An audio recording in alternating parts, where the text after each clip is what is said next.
Welcome to Skin Deep here on SiriusXM Radio Channel 141, HUR Voices.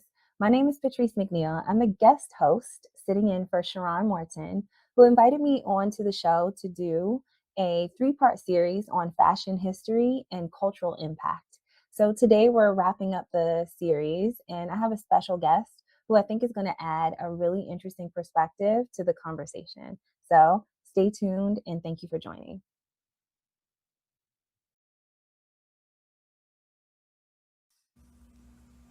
Welcome back to Skin Deep. My name is Patrice McNeill. I'm the guest host sitting in for Sharrarne Morton, who invited me to do a three-part series on fashion history and cultural impact.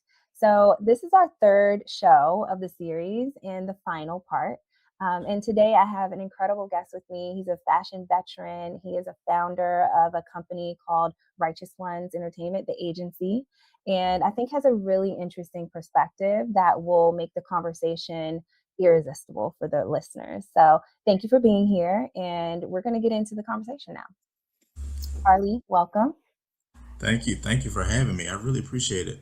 Yeah, absolutely. So we chatted a little bit about how deep this pocket is of the industry, of just the history and impact, and how cultures have been interwoven into the story of how people got here, the platforms that exist, the brands that we know, and the brands that we don't know. So, um, on the last two episodes, we talked about how fashion is global, the craftsmanship that existed long before the industry gave it any sort of structure. So um, people were out there, they were talented, they were making impact, they were creating incredible designs, they were putting on fashion shows, but no one knew about it because the platforms that exist today were not in existence in Hmm. the 20s and 30s and 40s. We talked about figures like Ann Lowe, who was literally called the industry's best kept secret. We talked about dandyism, which you and I could probably go on for hours and hours about. Hmm. That is where Dapper Dan came into the conversation. And so today, I want to bring it all full circle and then bring in your perspective as someone who has been in the industry for, I think I'm counting like 3 decades now, We almost there. right? This year Almost. we're celebrating 25 years as a brand. Look at that. You're into And your third decade. yeah, it's a lot. I mean, we've had many iterations of what this brand is, and just really proud of where we are today and what we've seen and Yeah. what we've been able to help push forward. I'm telling you, that last part, if we counted all of the brands, models, producers, you could even get into the back end of what it really takes for your shows to be produced. And those brands and people that have gotten their Yeah. start with you, it's countless. It's Oh yeah. countless. So it's just been a joy to see you go through. And now you're in your third decade, about to celebrate, I guess 25 years would be like a quarter of a century. That's incredible. Quarter of a century. Wow, And that's you're it's young old. still, right? That's great. We're kind of aging ourselves, but not because, you know, it's all good. So, um, let's see. All your titles, producer, agency owner. Have you done any Yep. designing of your own yet? No, I've thought about it. It's a want. It's something that is Yeah. on my list to curate a collection of some sort.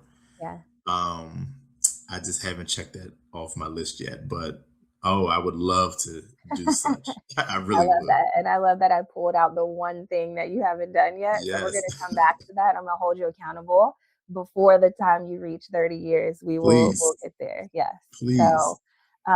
So jumping right into the conversation, I have some questions that I want to just kind of get your perspective on. And Okay. the first one is industry related. So if we talk about the influence that people have made globally, and then you jump down to a cultural influence level, do you feel like the industry has caught up to the way that influence works?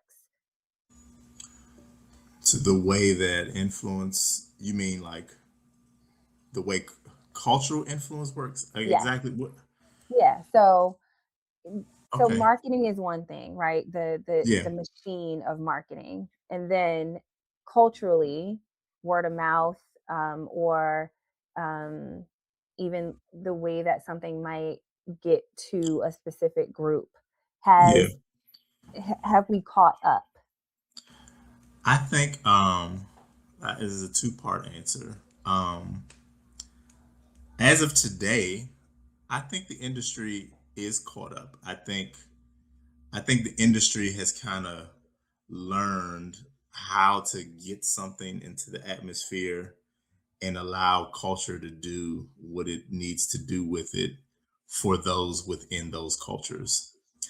The second piece to that is, though, everything is so ever changing. Hmm. Tomorrow, you know, culture changes just as fast as anything else. And so, like tomorrow, you know, it could be a situation where, you know, culturally things are no longer received the way they're received today. Yeah, And I mean, I'm speaking in extremes, but I think you kind of understand what I'm saying. Like, it's not a black and white thing the way culture is received.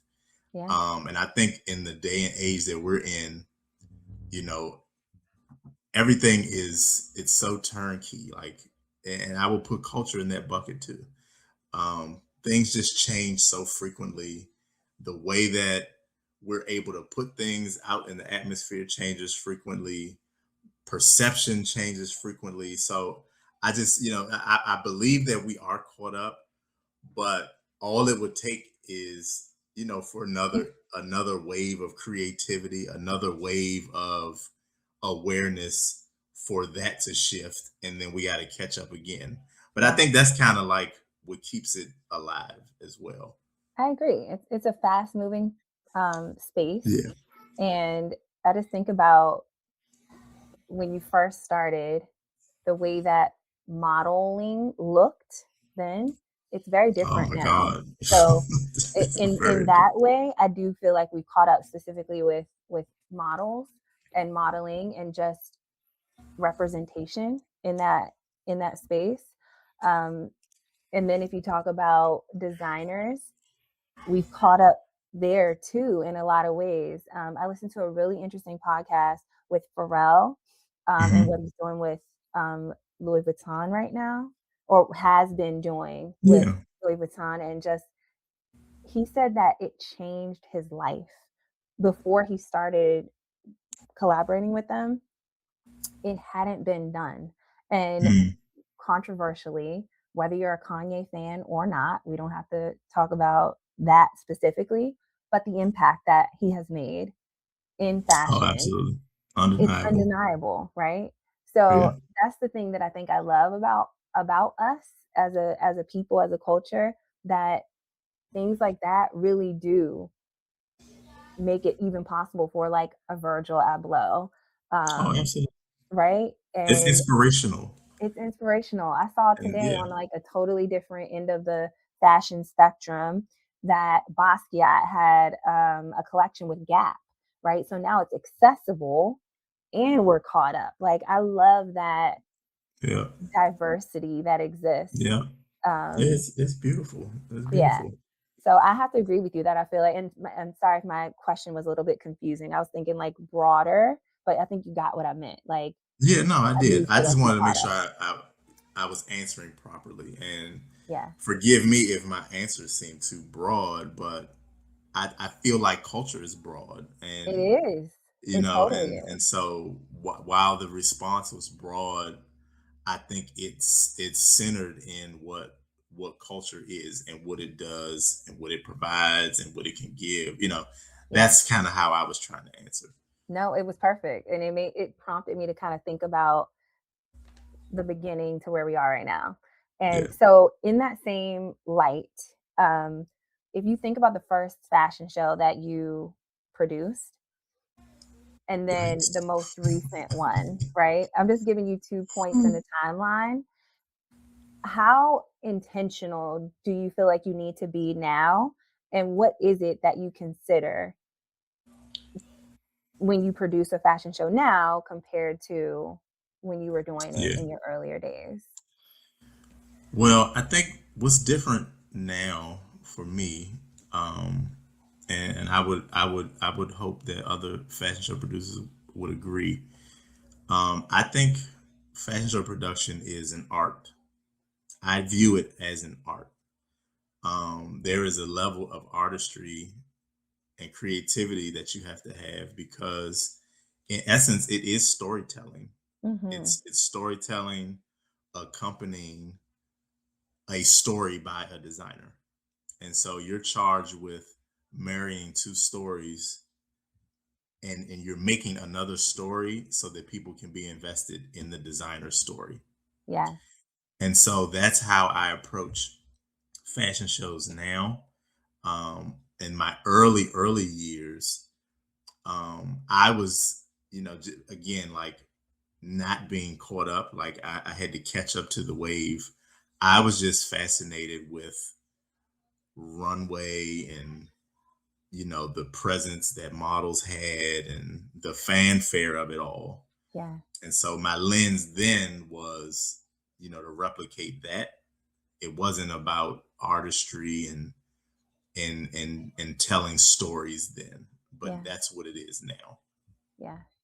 I love that. I feel the same way about curating collections. Hmm. Um, and I don't even know, you may, so forgive me if you do, but I don't know that you realize the platform that you actually curate also for the designers and the models and the culture that you've kind of created in an area that loves you and supports you, right?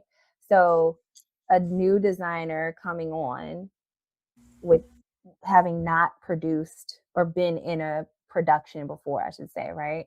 Hmm. Um, Giving them an opportunity like that, and you do it so effortlessly, so humbly, like it really is a prompt for them to tell their story in an incubated space because you give them direction and you give them feedback and you're doing all the production for them. But it has to take like a really enormous level of intention, but it feels like Yeah. artwork to you because it's just what you love. Yeah, it definitely feels like art, and it's definitely delivered with love. And Yeah. I thank you for even acknowledging that. Um, I think when we work with designers, with the Indie Fashion Week platform, um, the intention first is community. Yeah. Um, we want to ensure that emerging designers know that there is there are like-minded people. There are other creatives that are trying to put their story and their visions out by way of fashion, and there are supplements to that, you know and we want to just really really nail in that this is the community where you can grow and you can make mistakes here, you can test things out here. Yeah. And the idea is to just keep you motivated until you are in a place where you can do it consistently. Yeah. A springboard. And that's how that platform was created. It was about community, because in this area, we're in the DMV, folks. I know this pretty sure this is aired everywhere. Yeah. We're in the Washington D.C. area. Community is not commonplace here. Um, and since industries are so like segmented, we use community to empower. And so that's the goal behind that. And I think designers do appreciate and yearn for that. Yeah, I love that. Okay, we are going to take a quick break and we're going to come back and dive a little bit deeper into what community means now versus what it was and what it wasn't decades ago. So, thank you all. We'll be right back after just a few minutes.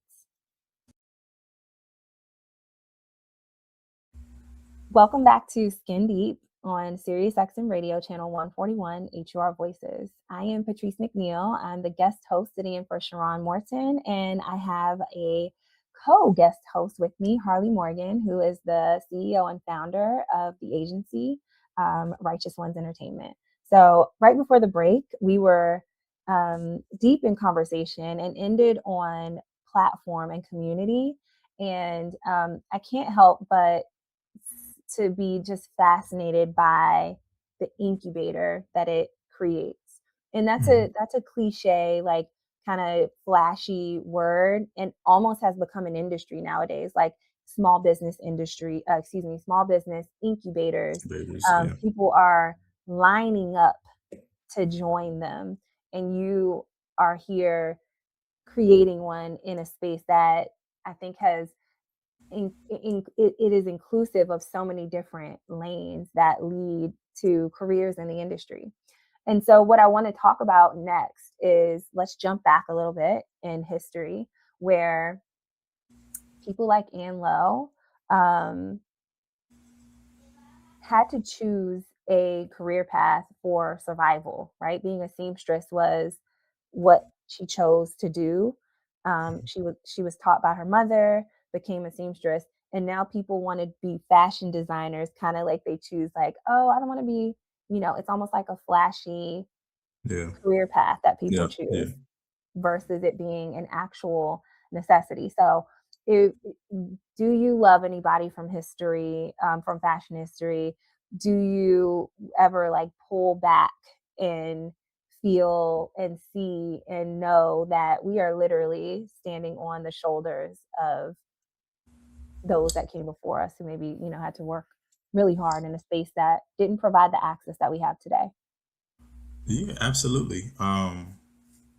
If I had to, okay, if I had to jump back in history, I'm not gonna go too far back, but someone that I like really, really admire and I studied, and I've had the pleasure of having conversations and being coached by, um, is Glenn Jackson. Oh yeah, legendary. And Glenn Jackson is a renowned producer of one of the biggest productions on the East Coast, which is called Golden Scissors. And, that was an era of culture that was about Black beauty, and it was all about hair. This is when hair shows were like the pinnacle of entertainment. Mhm. And I had the pleasure of like working backstage and just learning about that.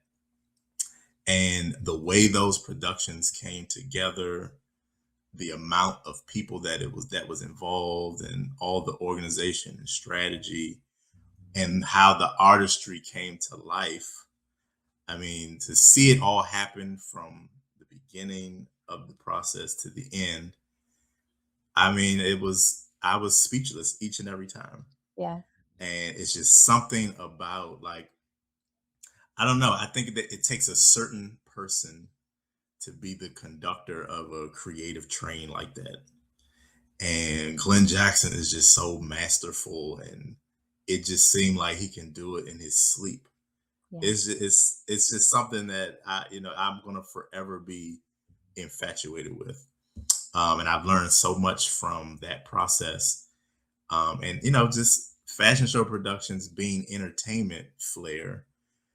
His productions made it to TV. Mhm. It were on TV1. It was in heavy rotation. I mean, it was just something to aspire to do and be.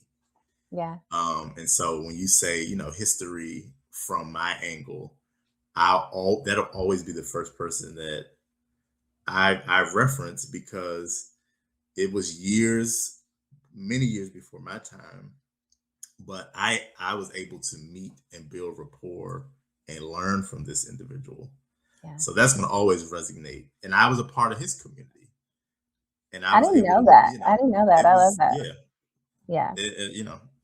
that I think starting there and developing what I have is full circle, 100% full circle. and it's beautiful. Yeah, that is really beautiful. I love that.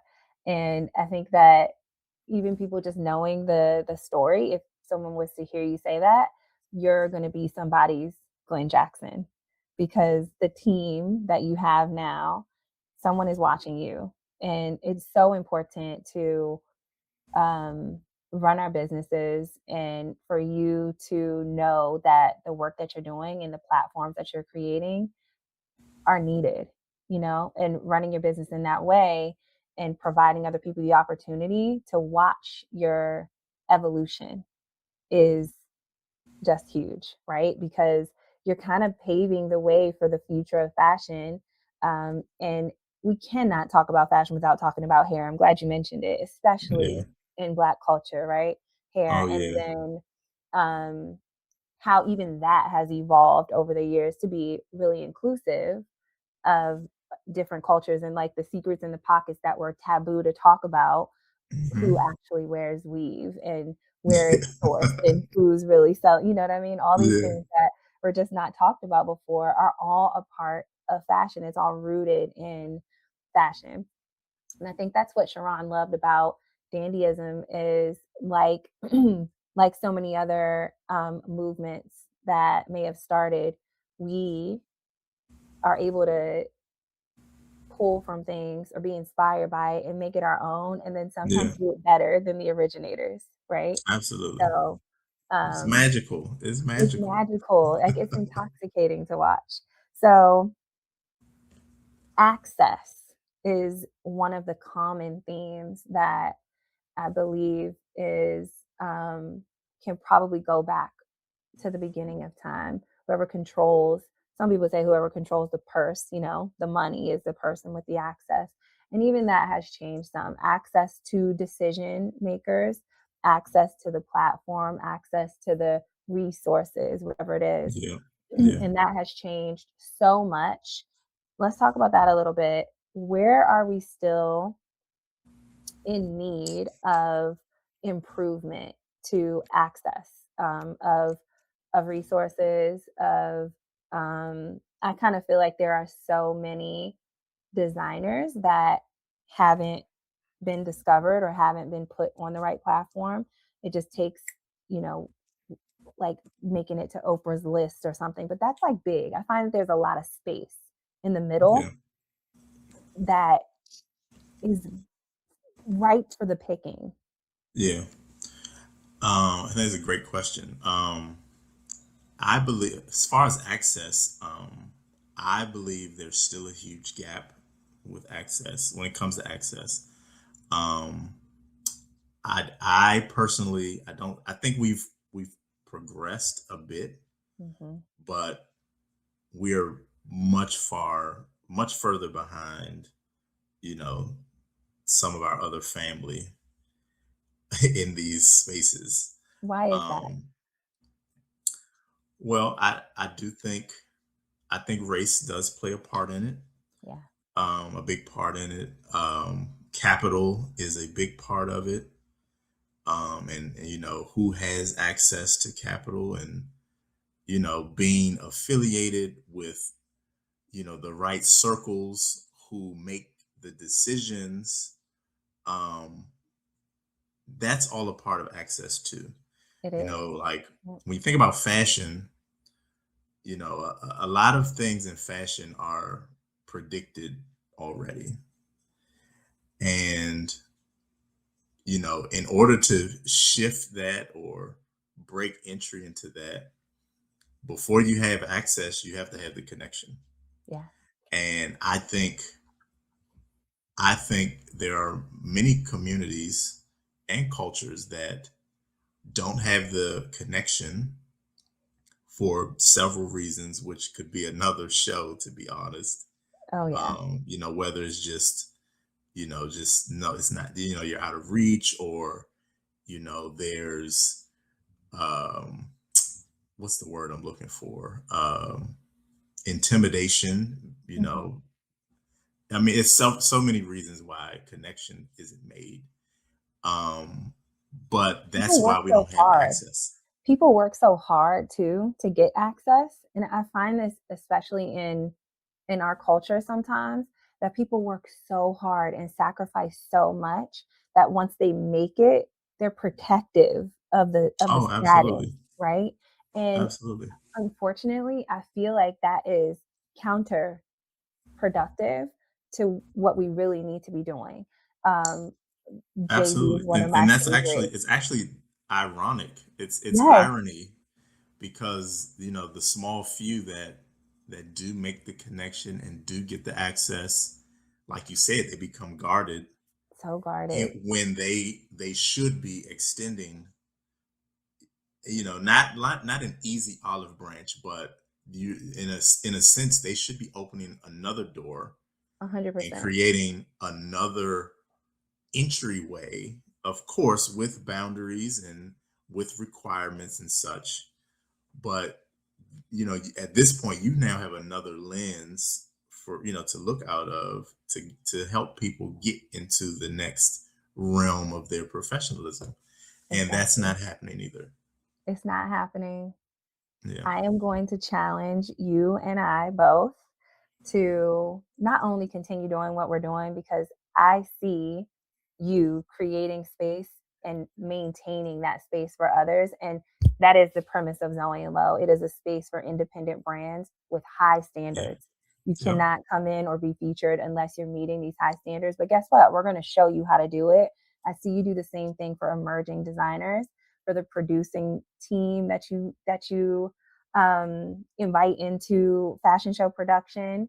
And I love, love, love everything that you're doing. So I'm going to challenge us to continue doing that and also to continue talking about it. So yeah. We have um, to. we We'll have be to. accountability partners. Yes, we are. And I love that. So thank you so much for joining me today for this conversation, Harley. Please tell everybody how they can find you, how they can find your brand on Sure, socials. Let sure them know. thing. Um, you can find me on all socials, Legendary H&M, like the store, or Row the Agency, or Indie Fashion Week, all straight up, no dashes, no spaces. You can also check us out at rowtheagency.com or indiefashionweekdc.com, and you'll be able to learn all things about both communities there. Perfect. Harley Morgan, thank you for joining me. Thank you all for tuning in with us today on Skin Deep. This is Patrice McNeill, guest host for Sharrarne Morton, and we will see you next time.